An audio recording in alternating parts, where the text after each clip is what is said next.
আসসালামু আলাইকুম everyone, welcome to my Facebook page Sajiba Prajapati. যারা যারা আমার ভিডিওগুলো দেখতেছিলেন বা দেখতেছেন তাদের জন্য আজকের আপডেট খুব বেশি বড় আপডেট না, ছোটোখাটো আপডেট নিয়ে আসলাম যে আমি রাতের বেলা যা করি, যে পানির বাটি খাওয়ার বাটিগুলো সরাই দিতে হবে, কারণ ঠান্ডার দিন এখন কবুতরের ঠান্ডা লাগলে সমস্যা। পানির বাটিগুলো আগে নামাই দিই, তারপর আপডেটগুলো দেখাচ্ছি।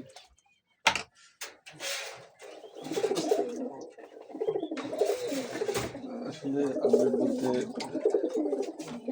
যে ডিম দিছিল তার মধ্যে একটা পেয়ারের অলমোস্ট 2টা বাচ্চা ফুটছে। বাচ্চাগুলোর কন্ডিশন কীরকম এখন পর্যন্ত দেখা হয়নি, তবে কিছুক্ষণের মধ্যে দেখবো বাচ্চাগুলোর কন্ডিশন।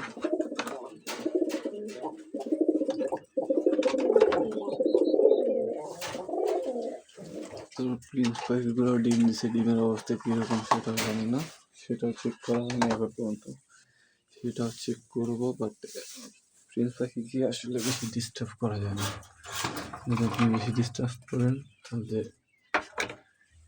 ডিম থেকে বাচ্চা কখনো আশা করা যাবে না।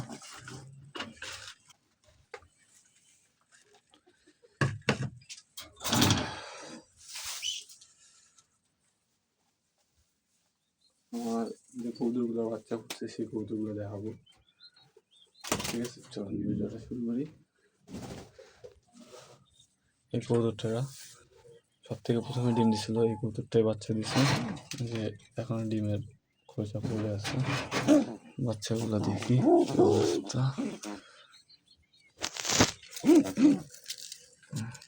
ঠিক আছে, মাশাআল্লাহ। তবে এই কৌতুকটাও হয়তো বাচ্চা এখন ফুটেনি, তবে 2-1 দিনের মধ্যে ফুটবে। এই কবুতরটা একটু সময় লাগবে, কারণ এটা খুব রিসেন্টলি ডিম দিচ্ছে। এই কবুতরটা এখনো জোড়ায় আসেনি, মানে সেটিংই হয়নি। খুব তাড়াতাড়ি সেটিং হবে আশা করা যায়। এই 2টাই মেল বের হয়েছে অবশেষে। এটা বাসার বাচ্চা ছিল, বাচ্চাটা এখন পর্যন্ত অ্যাডাল হয়নি, অ্যাডাল হয়ে যাবে সাইজে শাড়ি পরে রাতের বেলা। তবে এখান থেকে আমার আমার মানে ডায়মন্ড ডাক একটা ডিম তা দিচ্ছে। প্রিন্স সম্ভবত একটা বাইরে আছে, আর একটা ভিতরে ডিম তা দিচ্ছে। সিল্ক মুরগিটা ওখানে হিটে রাখা হয়েছে, একটু অসুস্থ হয়ে গেছে, তবে আশা করি সিল্ক মুরগিটা তাড়াতাড়ি ঠিক হয়ে যাবে। তো আজকের ভিডিও এতটুকুই, সবাই ভালো থাকবেন, দেখা হবে আবার নেক্সট কোনো ভিডিওতে। আসসালামু আলাইকুম।